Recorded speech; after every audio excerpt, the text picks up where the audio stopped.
Yeah, good afternoon, everyone, and welcome to this week's masterclass.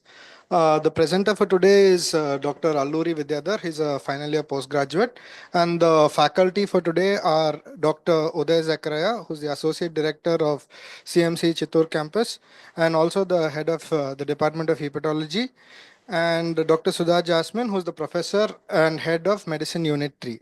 I will hand over to the faculty.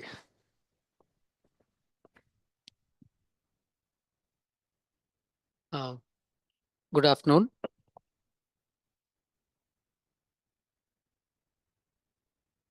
Good afternoon.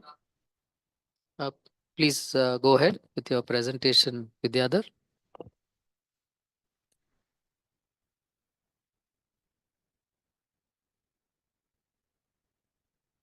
Good afternoon, all. Is the slides visible? Yes, sir, it's visible. Good afternoon, all. Presenting Mr. H. He's a 62-year-old. He's a retired block development officer from Dharmapuri. He has known prior history of hepatitis B-related chronic liver disease for the past 10 years. He currently presented with the following chief complaints: yellowish discoloration of eyes and skin for the past 6 weeks, dark-colored urine for the past 6 weeks. In the last 2 weeks, he developed abdomen distension followed by bilateral lower limb swelling. Last 1.5 months, he also lost weight and also complains of loss of appetite. History of presenting illness. He was apparently well till 6 weeks ago. From 12th of March, he was noticed by the wife to have yellowish discoloration of the eyes and skin, and is gradually progressive worsening for the past 6 weeks. It was associated with dark colored urine without itching or pale colored stools. And for the past 2 weeks, he also noticed to have a uniform abdominal distension, which was gradually progressive. He underwent a TAP done 3 days ago for testing. He also had progressive bilateral equal lower limb swellings, which started in the feet and progressed up to the mid thigh level, and without facial puffiness or reduced urine output.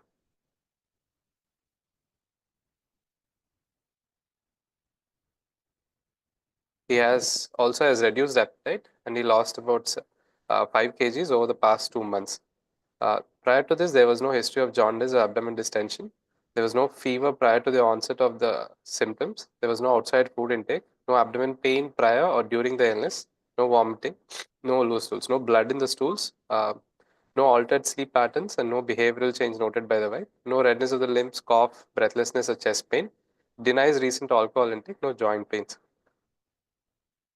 Relevant disease history: in 2015, he had bilateral lower limb swelling. At that time, there was no fever, abdomen distension, or jaundice, blood in stools, or vomiting. Or in the last 10 years, he was hepatitis B positive, and his ultrasound and fibroscan outside reports were showing a chronic liver disease features. He was treated with Amifru and tenofovir disoproxil with 300 mg. Till 6 months ago, he stopped it because after 10 years, he was feeling better, so he stopped. And he has outside baseline one LFT in July 2023, which is TBDB 1.1.6. Total protein of 7.5, albumin is 4.3, AST is 52, ALT of 68, and alpha of 130. And his viral load that time was not detectable. His E antigen was negative. So post the diagnosis of illness, the wife is a staff nurse, and all the other family members are also tested negative, and they've been vaccinated. He denies alleged extra or premarital affairs. There was no blood transfusions, no accidents, no tattooing, no surgeries. Prior to the onset of the liver illness, he was taking alcohol for 10 years total. Last drink was in 2015. During the time, he used to drink around 100 ml of brandy 2 to 3 times a week along with the friends. He never required admission for either for withdrawal or for any complications of alcohol intake. So, so the recent after the 6 weeks, during the 6 weeks of illness, he's outside. He's underwent evaluation with LFTs around total bilirubin of 15 with a direct of 9, which is progressively worsened to 22 and 19, a direct component, and albumin is dropped down to 3 and 2.6. And there was AST ALT elevation with ASTs around 500 highest value and ALT of 361. And he also has a thrombocytopenia. HB was 15 noted outside. His first INR was 1.62, which later come down to 1.16. So since his defaulted therapy in the last 6 months, his viral load tested outside was showing 31,940 copies. And as ultrasound was showing CLD changes. So after this evaluation, he was restarted on his tenofovir and entecavir and also received steroids for the past 1 month. In this meanwhile, for the improvement, they also tried other native medications in the form of juice. They are taking weekly once on Tuesdays for a total of 5 weeks. This was after the onset of the jaundice. So past history, there was no history of diabetes or heart disease, hypertension. 1 year ago, in May 2024, he had a sudden onset right upper quadrant abdomen pain, which has lasted for about 3 hours.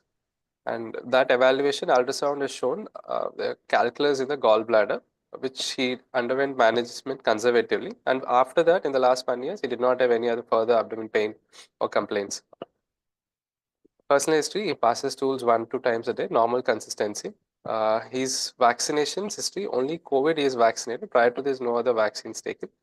And family history wise, he has 3 siblings. And the second brother had a malignancy, which they do not have the reports, but they say it's near the liver and it is spread to the liver. He underwent a surgery and he also had jaundice at that time. Um, Father and mother passed away because at elderly age, around 65, 75 years. Mother has a carcinoma of the ovary. Father had a febrile illness and he's further passed away. So a summary, elderly gentleman, 63-year-old with history of chronic hepatitis B related chronic liver disease. Prior to this, without any decompensation, he presented a short history of jaundice, followed by abdominal distension and pedal edema, which started after discontinuation of the therapy for antiviral therapy. And he's also used alternative medications. And he also has a family history of 2 people having cancers. So the differentials. Can I, just go back to your negative history with the other? Okay, so when you do a negative history, that was a very nice history presentation. I just want you to look at your presenting complaints, which are, so you said 3 things: jaundice, you said abdominal distension with lower limb swelling, and loss of weight and appetite. What would you consider would be differentials in this setting? A 62-year-old man with this timeline, and what would you think as differentials? Because based on your differentials, you would do your negative history, which you've done in that. So it's elderly with a known liver disease and a viral hepatitis B infection. Now he's come with first symptom was a jaundice. So and followed by there was abdominal distension and pedal edema. So the jaundice localization is the liver or the vasculature and biliary tree. And in him, with already underlying liver disease, the So is it a post-hepatic cause? Like, what type of jaundice are you looking at? Are you looking at hepatocellular reason? You're talking about some obstruction? Are you talking about a hemolytic process? How do you differentiate based on that history? he has a known hepatitis. Okay. And historically, he also had a calculus history in the past, but right now he doesn't have itching, no pale colored stools. So obstructive jaundice is less likely, Less likely. and abdomen pain also. And a prehepatic hemolytic jaundice, he uh, would have had some inciting trigger to the hemolysis, or prior to this, he would have had events in the past with jaundice. And a 62-year-old hemolytic jaundice would have presented earlier. And Sure. So this is a patient who's got jaundice and then develops this abdominal distension with loss of weight and appetite. So in your thought process, okay, there is a hepatitis B history, but it's quite an acute history there. So what would you think of? If you didn't have the hepatitis B, what would you think of? so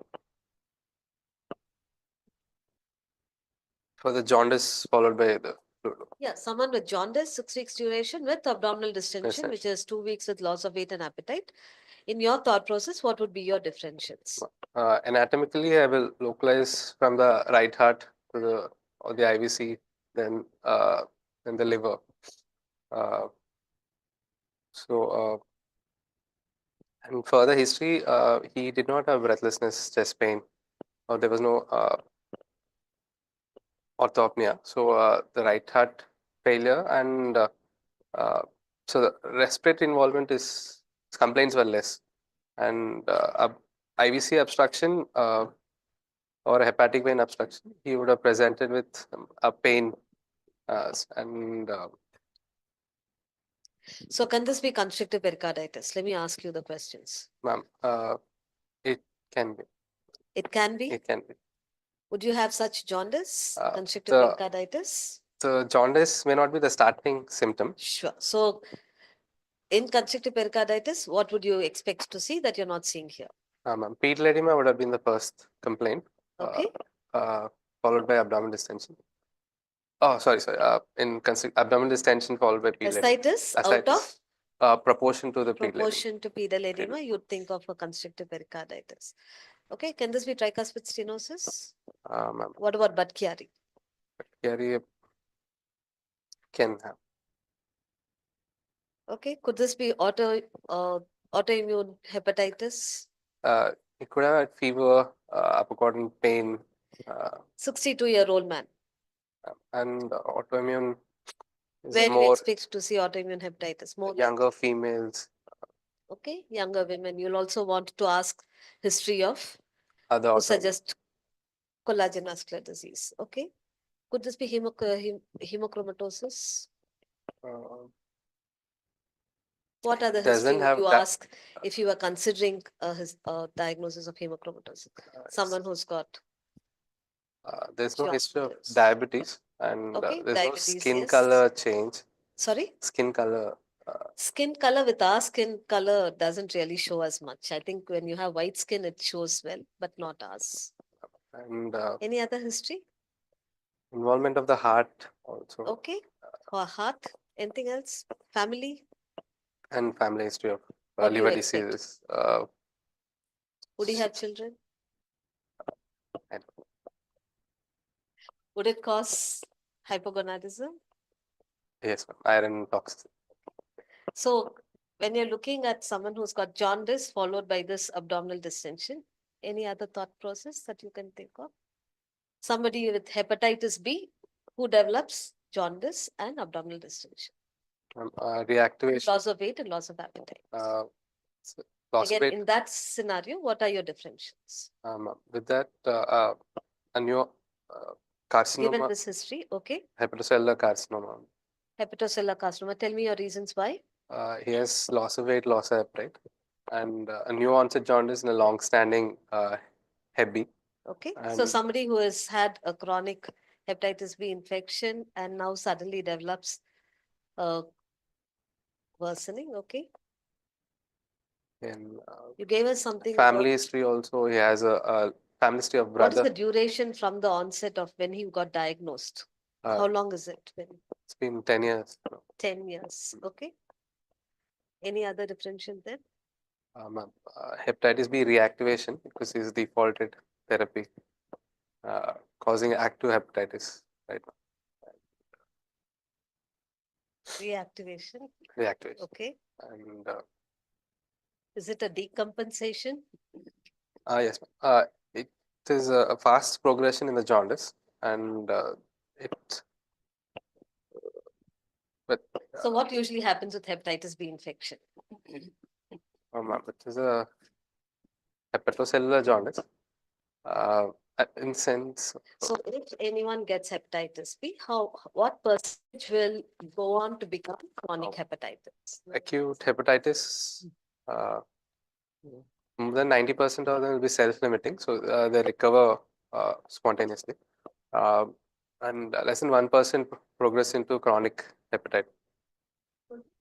Less than 1%. So Vidya, the good presentation. Am I audible? Yeah, well, hopefully I am. So maybe I'll put myself as the student now, yeah, and I'll analyze the history that you have provided. Yeah, I think most of it has been covered already by Sudha. I'll just try to summarize it. So I'll just ask a few questions and you can answer or I'll answer or we can ask anybody else. Yeah. So there is jaundice, right? In a 60 plus. year old with a background history of liver disease. Now, I want to ask one question which you've already said, but has the patient decompensated? Yes or no? Uh, yes, sir. Yes. Why? Because there is Ascites. ascites. Okay. So, is there an underlying chronic liver disease in this patient?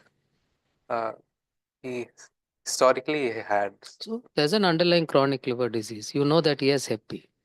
Yes, Does he have an acute hit? yes, sir. So, on an underlying chronic liver disease, CLD, Sir. you have an acute on chronic liver disease. Now, is this patient in liver failure? He has I'm ascites. asking a tough question, so don't worry, because nobody knows the answer to this, including me. But I'm asking it. We agreed that there's chronic liver disease. We agreed there's an acute hit. So, this is an acute on chronic liver disease, ACLD. I'm asking, is this ACLF, acute on chronic liver failure? According to Try your the luck. Asia Pacific PASL guidelines, chronic patient with a chronic liver disease, no prior decompensation, not in sepsis, is a jaundice within 4 weeks. No, fair enough. I mean, there are, like you said, definitions and we'll go into it. So, when we say liver failure, we are sure that there is failure if the patient has any evidence of encephalopathy, correct? Yes. Which is hepatic in origin after having ruled out other hits, correct? Yes. So, along with that, if the patient has ascites, you will have to decide whether this is liver failure or just decompensation. So, in essence, what is the difference between decompensation and failure? The difference is decompensation is insidious, failure is more acute. Now, this presentation, is it more acute and dramatic? Yes. So, it's failure. You understand? Yeah. So, this patient has acute on chronic liver disease, probably has acute on chronic liver failure. And you know, like you said, different definitions. The time frame within 1 month of onset of jaundice, the person has decompensated in the form of ascites and or encephalopathy. That is acute on chronic liver failure.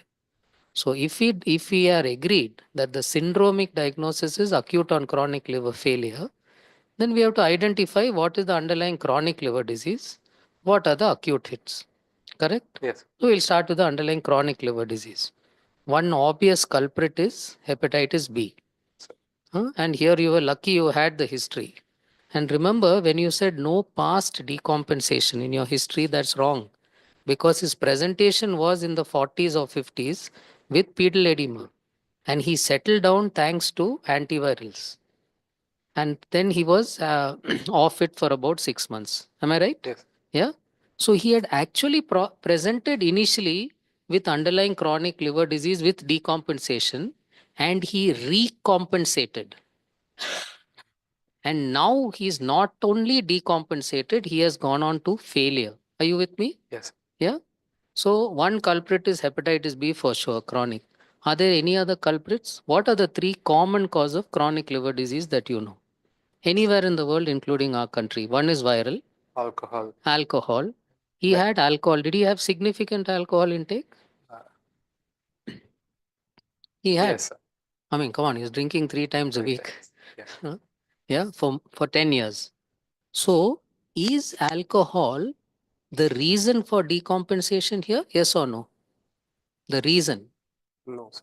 No. Why? Because he was abstinent in 2015 from the time he developed that pedal edema. Am I right? Yes, sir. Could it be a cofactor? Could have caused the chronic injury long back. So, it will be a cofactor if he was having ongoing alcohol. Here he is given up for 10 years. But the third factor, which you have not gone into historically, maybe on examination, prior historical, what was his median weight like? Did he have central obesity? That means, did he have a metabolic syndrome or a steatotic liver disease? So, in today's world, having a combination of all three, viral, alcohol, and metabolic, is quite common. So, you can probably go back and read what is MET ALD, metabolic plus alcohol, and which is the dominant factor. So, in some, alcohol will be the dominant factor, and some it will be metabolic. So definitely he has hepatitis B. He had alcohol, but that was why he decompensated that time. He's off it and recompensated. Alcohol is not the cause now. Whether he has an additional metabolic component, we need to go in. You have already said he's not diabetic. Are you with me? Yes. So most likely the underlying chronic liver disease is hepatitis B plus minus metabolic syndrome. Correct? Yeah. Now we go to the acute hit. Okay. The obvious culprit, like you said, is a flare of viral because he's off antivirals. Correct? And the other thing Sudha just went through. What else could it be? Right from pre-hepatic to post-hepatic. So the other way to look at it is to ask yourself, does this person, in addition to CLD, have portal hypertension? What do you think? Does he have portal hypertension? What do you feel? He has ascites. Absolutely. So he has portal hypertension. It's unlikely the ascites is something else. For the reasons you mentioned, it's unlikely to be post-hepatic or cardiac. Correct? So, So he definitely has portal hypertension. Now ask yourself, what is the level of portal hypertension? Can it be pre-hepatic, intrahepatic, or post-hepatic? Correct? yes, What would take a guess? Most likely causes intrahepatic, prehepatic, or post-hepatic in this patient? intrahepatic. Intrahepatic, which is any intrahepatic cause. So there are acute and chronic causes. So the chronic you already went through viral. So a flare of viral, that is one. Can it be any super added other viral? Yes. Could be. At 62, you may have got hepatitis C. So you're checking for some other viral. Historically, you've asked for a drug, any other drug, or you put CAM. Okay, maybe. Anything else? You already went through other metabolic causes, whether it's autoimmune or heme. So intrahepatic causes of an acute hit you're going through. So, Okay. Post-hepatic you've already ruled out. Yeah. But Chiari, possible but very unlikely, very rare in this setting, but we shouldn't miss it. Agreed. What about pre-hepatic? uh,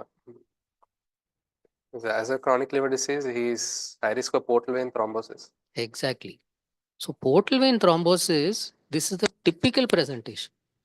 And if it's portal vein thrombosis with this history, is it more likely to be malignant thrombosis or a bland thrombosis with Hmm. this history? Malignant. Absolutely. So I can tell you for sure, if you didn't have this history of him having stopped tenofovir 6 months ago, almost surely this person was HCC with portal vein thrombosis. Everything fits in the timeline, like Sudha said. Yeah. Are you with me? Yes. So does that put into perspective? Yes. So you have an acute hit, which is probably a flare. Don't miss out a prehepatic component. Post-hepatic is less likely, and you ruled out other acute hits. Yeah. So in all likelihood, here you have a flare of an acute flare of a chronic hepatitis B, and we have to make sure that there is no portal vein thrombosis and an SOL in the liver, which is contributing. That would be my approach. Just go down to your LFT. Yeah. Yeah, you stop there. Previous one. This is fine. Now, one just bit of advice to you and everyone. Yeah. Some old examiners like me with gray hair, no, don't like terms like TDF, AMI-FRU. Yeah. Yeah. You state what it is. Yeah. And don't be casual about it. Is that okay? Okay. Yeah. Okay. Significant alcohol intake, I'm not going into. You all will know or go back and look at it. Yeah. Go on. Just look at this LFT. Do you feel that this LFT is hepatitic or cholestatic? Just looking at it. Cholestatic. So I'll say no, it's hepatitic. Both mixed. Mixed. Take a call. Mixed. I will say it is hepatitic. Anyone else? How many for hepatitic LFT here? Okay. So there is a way of calculation which I don't remember. Yeah, and the books will tell you. But you look at your OTPT, okay? Assuming that the normal is, between 30 and 50. Is this 10 times elevated? 21, 3, 25? Yes. Huh? Yes. So that is your biggest clue. There are only very few causes of a hepatitic LFT more than 10 times the upper limit of normal. Viral, ischemic, autoimmune, and if you have ruled out all this, okay, very rarely, a drug, obviously drug, very rarely it can still be a stone. Okay, so this tells you that 539,361 tells you for sure that there is an acute hepatitic hit, and that is the one in favor of either your flare of viral, there is no other drug, okay, rule out a stone, okay, and is there a ischemic, that is a portal vein thrombosis, still cannot be ruled out. The odd point here is on 10-3, you already had a jaundice which was high, and your enzymes had not yet started climbing. So for me, either that LFT was wrong, or even if it is right, it tells me that he had significant underlying intrahepatic disease. So that he had no reserve. The moment you had a hit, before the enzymes went up, also he already was hypobilirubinemic, but that's stretching it. So for me, I would take 21-3 and 24 as the typical LFTs. Yeah. Just ask something. He had taken complementary medications after he developed jaundice. That's on 10th. So I wonder if 21 and 24 is related to the complementary medications giving a hepatitis hit, and that initial one is what he started off with. I still wonder about the alcohols being so up. I might still go back and ask that patient again about alcohol, because sometimes they do underreport to the, because they don't want to kind of say, because he stopped his drug. With substance use, often adherence goes down, and I would worry about that one part. But having said that, I might wonder whether the second hit is also related to the complementary medications. Absolutely. Absolutely. I agree. But the thing is with this cam, no, you're never sure. So I agree that the acute hit is that 539. These are the differentials. Yeah. One more thing. How come the INR settled down? 1.6 to 1.1. Is Bit odd, no? So very rarely, about 10% of intrahepatic jaundice also has a vitamin K deficiency which changes. But to me, this is a bit odd. You focused on platelet 75,000. Why? in CLD with hypersplenism, there'll be low platelets. So basically what you're saying is there is portal hypertension. So it's telling you and confirming to you that there's long-standing fibrosis and portal hypertension. Yeah. You said he's received tenofovir. Why did he receive tenofovir and entecavir and prednisolone? So, Sorry, I've gone into therapy. yeah. So basically in this setting, even though we know it's probably because he stopped tenofovir, in the odd situation where there's tenofovir resistance, they wanted to cover. But if so, the dose what we have used is wrong. If you're using it for that purpose, you have to use double the dose, so it's 1 milligram. So ideally, if you just restarted tenofovir, you won't be wrong. That's scientific. If you want to overkill and you're adding on entecavir, then you should add. Why prednisolone Uh, in a low dose? Sure. To reduce the inflammation. Not high enough to cause sepsis because they're immunopyretic, and just enough to try and ameliorate inflammation. That's why this has been used. How do I make sure that there is no obstruction? Biliary obstruction in the ward. his alkphos is not high. Okay, agree, Symptomatically, he didn't have agree. uh, Anything else? In the ward, the what, using a focus. I can check for the Absolutely. biliary radical dilatation. So all you need to do is to put your probe onto the liver, okay, and look for black blobs. And then focus on a black blob and put the Doppler probe. And that black blob doesn't light up with either blue or red, you have IHBRD. So in that setting, you're almost certain that this is, there is an obstruction. Whether it is due to stone or an SOL sitting there, you'll have to figure out. But that's something you can easily do in the ward. Yeah. Anyway, so these are some of my comments, and you can go on. This is just the differentials I've considered. General examination. What the approach? Always give a syndromic diagnosis and then give your differentials, then give the complications, and then give your comorbidities and status. Yeah. So I think it's in a general thing, but certainly for liver, this is how give a syndrome. So here it's ACLF. Your differentials for acute and chronic in order of importance you are given. Complications here, you have ascites. Yeah. And any other comorbidities you put in associated. Is that okay? Yes. So if I look at this, how heavy reactivation, that's fine. We went through it. HCC, we went through. Lymphoma, amyloid, what do you think? Right heart BCS, we went through. Biliary, we went through. TCLD is the syndrome. Infiltrative, very, Yes. very unlikely. Yes. Unless this person has associated along with B, the HIV. Then lymphoma becomes probably, but it's unlikely because it would have been treated and things like that. Otherwise, lymphoma of the liver is very uncommon, very uncommon. Amyloid, this is not the presentation.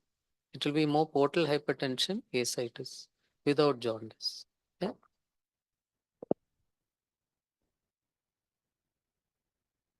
Presenting the examination, he was examined in sitting, standing, and lying down position. He was conscious. He was oriented to obeying commands, not in distress. Yes. So his BMI was 24.9, and his overweight, according to the WHO Southeast Asian criteria. Then he was ectic. There was grade 1 clubbing, and he has pitting pedal edema till above the knees, and the heterojugular reflex was present. There was no lymphadenopathy, and he had leukonychia. His toenails were dystrophic. There was no scratch marks, no shiny nails. His skin was very dry, paper money, and he also had ecchymotic patches over the trunk. So he had the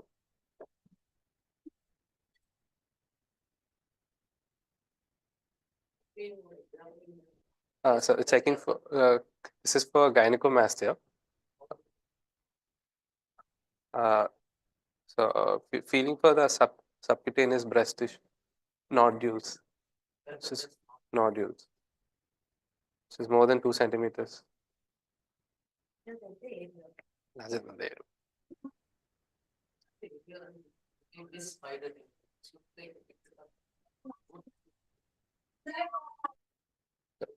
People miss the face, the neck, the back, the arm, the posterior thoracic.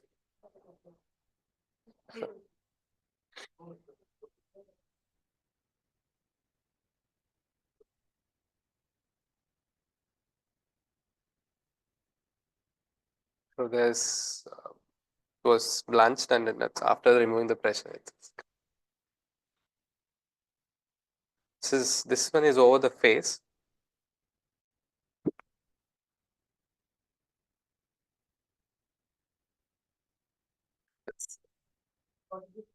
It was pulsatile and palpation.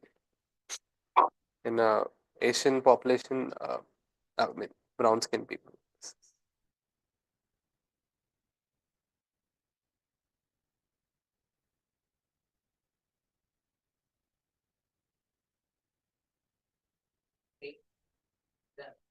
But in my mind, Ma'am, your voice is not audible. sorry. Okay, thank you. Okay. Yeah, fine, fine. Basically, on general examination, you break it up into for liver into peripheral signs of liver disease, of portal hypertension, and liver failure. Sure. So, general signs of liver disease, and in this patient is very important. That is the patient cachectic, poor muscle mass in some way, either hand grip or triceps fold thickness, whatever you normally do. But you'll have to mention that because that's very important. That tells me that either the acute process is really acute or there is a significant chronic component. So a person who has muscle wasting, to me, has significant liver disease in a patient with liver disease. That's one. And then all these other general signs. Then portal hypertension. Okay. So part of the signs of portal, the veins, Right. okay, presence of ascites, splenomegaly. And failure is either flap or fetor or the equivalent. Yeah. So if you tell yourself like that, you can go head to toe, look for signs of chronic liver disease, look for signs of portal hypertension, and look for signs of liver failure. Yeah. And your one of the things you're looking for is your construction Aprax. lapraxia. Yeah. Go on. He did not have encephalopathy. On abdominal examination, on inspection, his abdomen was uniformly distended with full flanks. His umbilicus appears displaced down or slit like. All quadrants were moving appropriately with respiration. There was no visible pulsations, no peristalsis. There were no dilated veins and pause. Sir, on palpation, is umbilicus to the Ziffersonid distance was 22 in the upper segment and 15 from the lower part. And the liver on the left lobe in the midline was 4 centimeter palpable, was non-tender.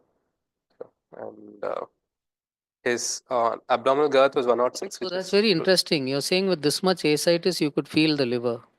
Okay. No, because here we are not on the bedside, so I'm trusting your findings. So that's why I'm not focusing on it and how you examined and this and that. But that's very interesting that the left lobe of the liver is actually palpable in a patient with ascites. Yeah. On percussion, he had shifting dullness. His upper border of the liver in the right midclavicular line was. Just go back. So there was a fluid thrill. Yes. To me, he had significant ascites. That's it. Okay. And the next one? Uh, So in the, if that is the case, then it's a bit odd that he still has shifting dullness. Trop's place will be dull. Yes. So you don't really need to mention By it. shifting dullness, you're actually talking about. So, When you- bowel. Yeah, so in a patient where there is such large ascites, don't talk about shifting dullness because your area of residence is going to be quite small there. So you just do a fluid thrill. Oh. Okay. Hmm. So the only other What I'm trying Fine. to tell you is I'm actually doubting your finding because it's not picking it. the upper border of the liver, So was it at 5th or was it at 4th? it was the nipple area. Okay. And What do you expect to find in this patient? for the liver size. So somebody who's got such tense ascites, long standing 10 years down from the time he got diagnosed with hepatitis B, which was when he had already had leg swelling, right? So that's why I'm saying that history that he had leg swelling when he got diagnosed, what does it tell you? He had liver. Okay. So like you already said, right? There must have been decompensation. He's an obese patient, right? Yes, 88 kg with 160 centimeters. Yes. So given that obesity, you found the history, the abdominal distension not being very clear there, or they didn't find distension. But what does it tell you about the hepatitis B infection? How long do you think it was already there? For him to have a decompensation, how long should they have had? If he's compliant on So usually therapy. when they have an acute hepatitis infection, right? Most of them clear. Yes. Right? 10% go on to have, like, let's say, chronic. How long does it go on for them to develop cirrhosis? From cirrhosis to decompensation or to HCC?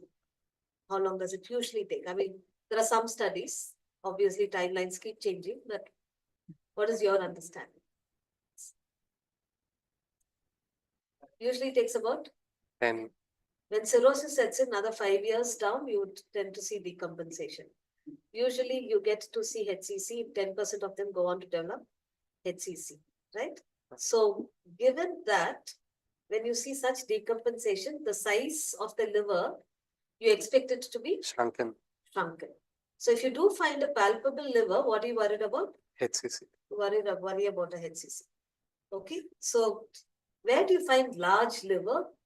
Forget hepatitis B, but any place where you find largish liver or palpable liver with ascites. Tell me some reasons. Acute Budd-Chiari.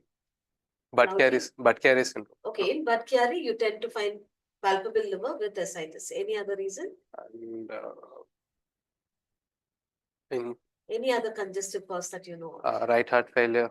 Okay, so somebody who has a right heart failure, you can have a large liver with ascites. Any other reason? Intrahepatic causes. So in the cardiac causes itself, tricuspid stenosis, constrictive pericarditis, restrictive cardiomyopathy, all of them can cause large liver and ascites, right? Okay. What about other reasons? Infiltrative causes. A lymphoma. Okay. You like lymphoma in the liver, okay? Lymphoma in the liver, okay. That's rare. Anything else? Amyloidosis. Okay, amyloidosis, again rare, but large liver with ascites. Hemochromatosis. But there you don't have jaundice. Hemochromatosis, again you can have large liver with jaundice. Classify it. Any other etiology that you can think of? What we were talking malignant cause. HCC or secondaries. Second. Right? Where you can have large liver along with ascites. But the liver, remember when you palpate it, it's going to feel different when you have either secondaries or short. Okay. So the fact that the liver feels normal to with this decompensation doesn't quite fit in unless you implicate something which is causing a large liver. Okay.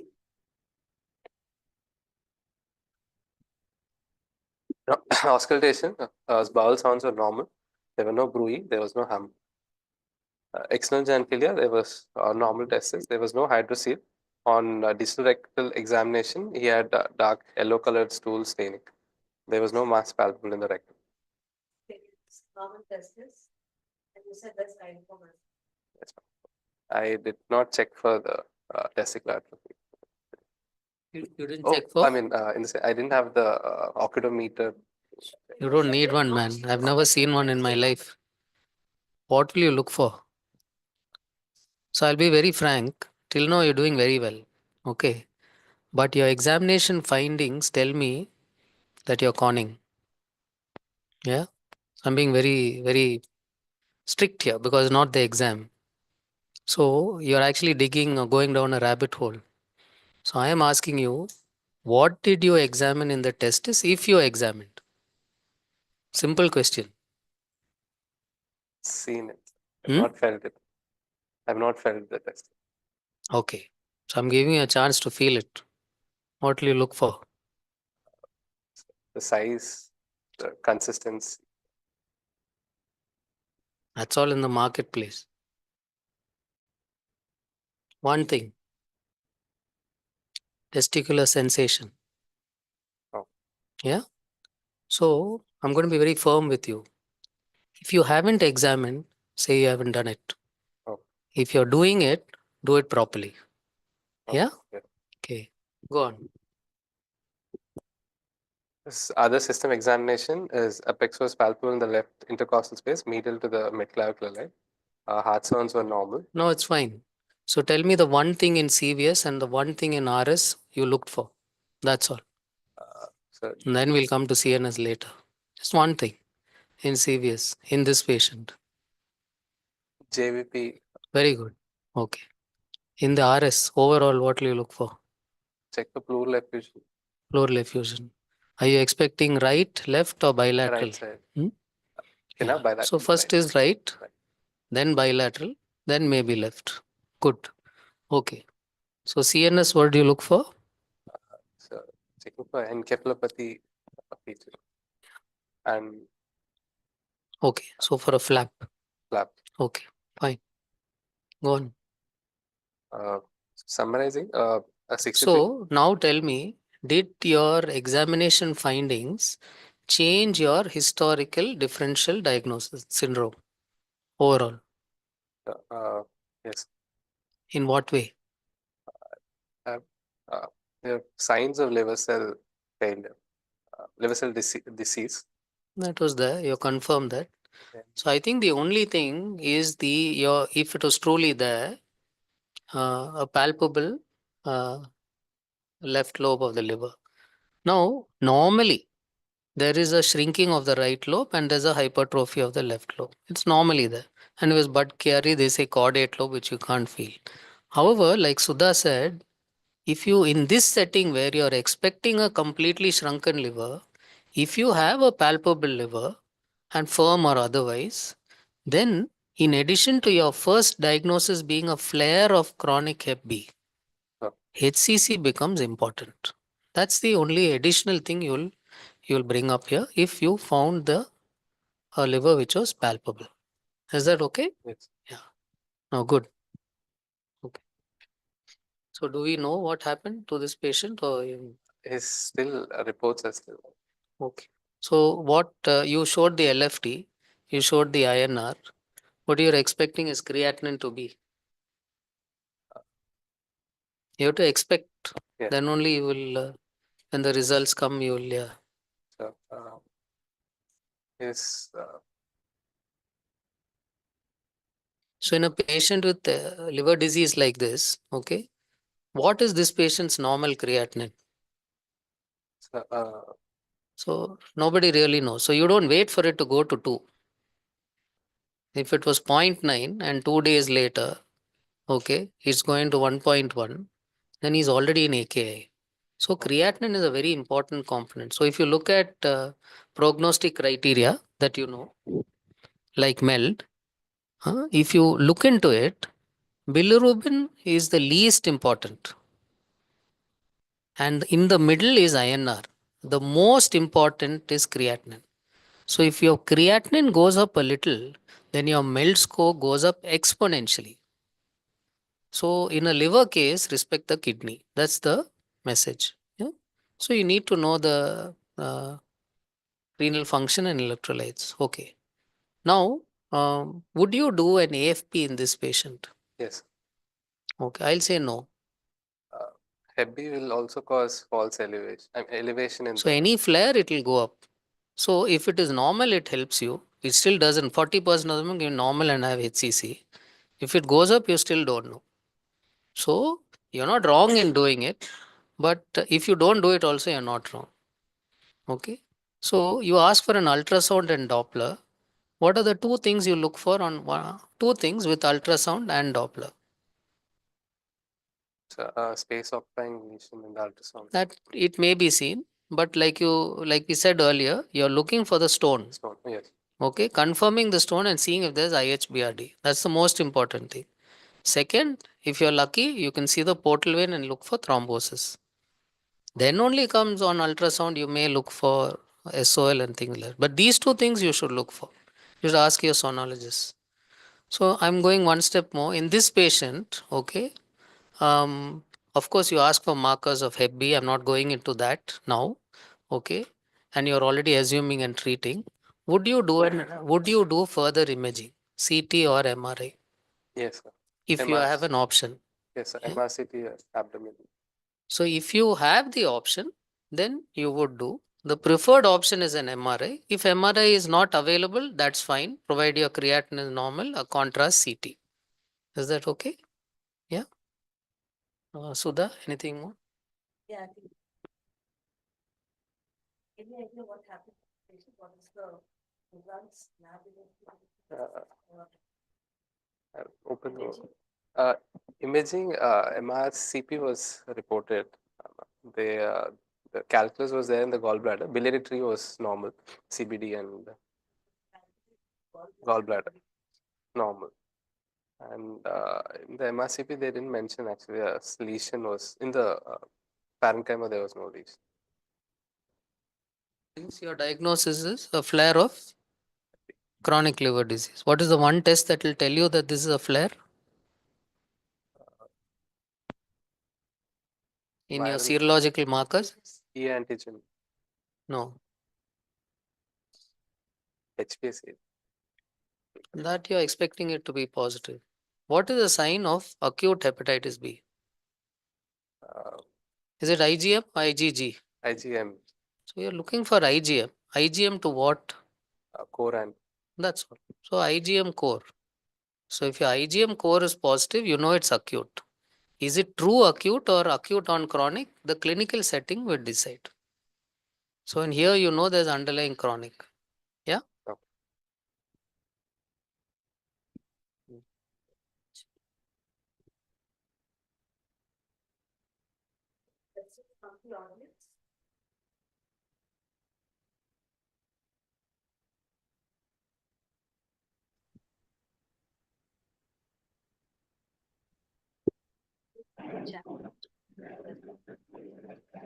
So while we are looking at the chat questions, so how many people how many people feel this patient should be listed for liver transplantation?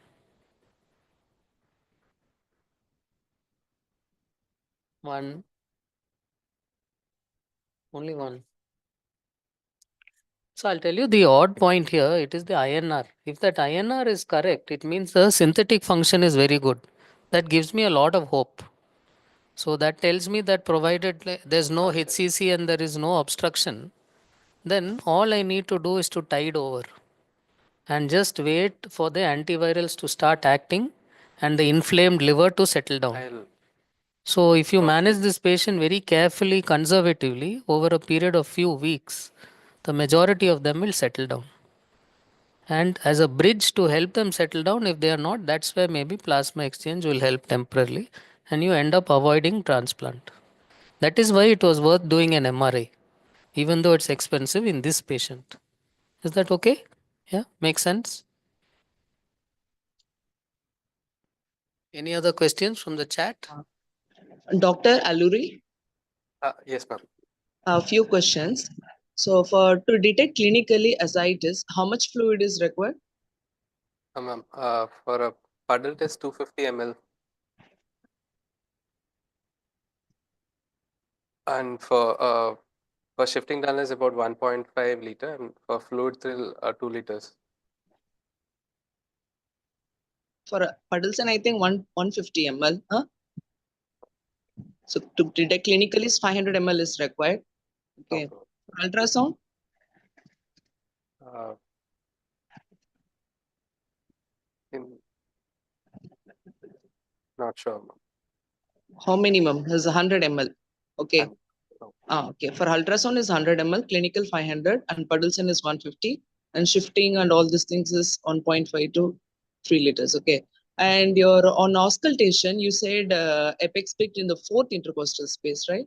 Yes, ma'am. Was a normal apex beat. Usually in the fifth intercostal space, medial to the mid-clavicular line. Okay. So here, fourth intercostal space, what do you want to convey? It's shifted up, and there's a significant ascites, and It's because of ascites or pleural effusion or any other thing? Because here in the right side also, you told tidal percussion in the fourth intercostal space, right? yes, ma'am. Okay. So do you want to say there's bilateral pleural effusion or mastocytitis? Ma'am, yeah, it's How do you differentiate?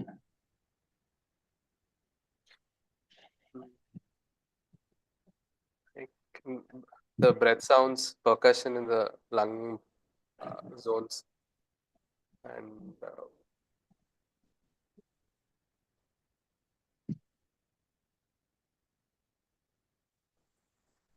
Can you tell the surface marking of the trop space? ma'am, the superior margin is the sixth, left sixth rib, and the lower margin is the Intercostal space or cartilage or ribs? space, and the inferior margin is the left costal margin, and laterally is the anterior axillary line. Okay, what are the condition cause dullness of trop space?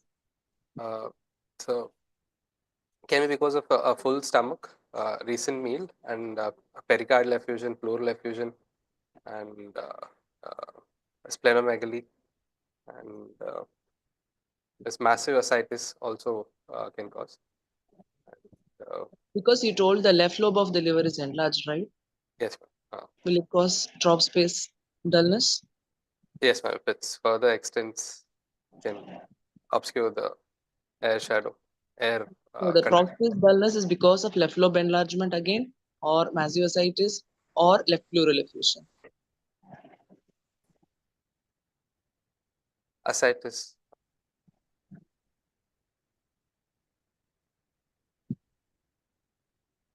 Okay, you just clarify with that because everything you are telling here also fourth intercostal space, that side fourth, here left liver lobe enlargement, ascites, and effusion. So you need to clarify in that aspect. Okay, so thank Okay. you.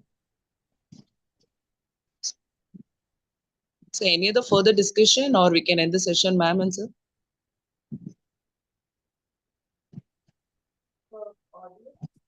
Voice not audible, ma'am. Yeah, any questions from the audience? Any of the PGs who have any questions?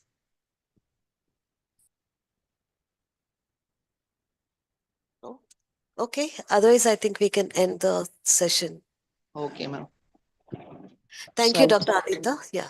thank you, ma'am. So I extend my gratitude on behalf of API Vellore branch for the extensive and detailed presentation by Dr. Alluri. Actually, it was an excellent presentation. The way your steps you elicited. The better in the investigation aspects, you can put a highlight the bilirubin levels, whether it's elevated or not. It's easy to pursue. And also, as sir highlighted, avoid using the short forms or brand names. Okay, you can Okay. give a full expansion.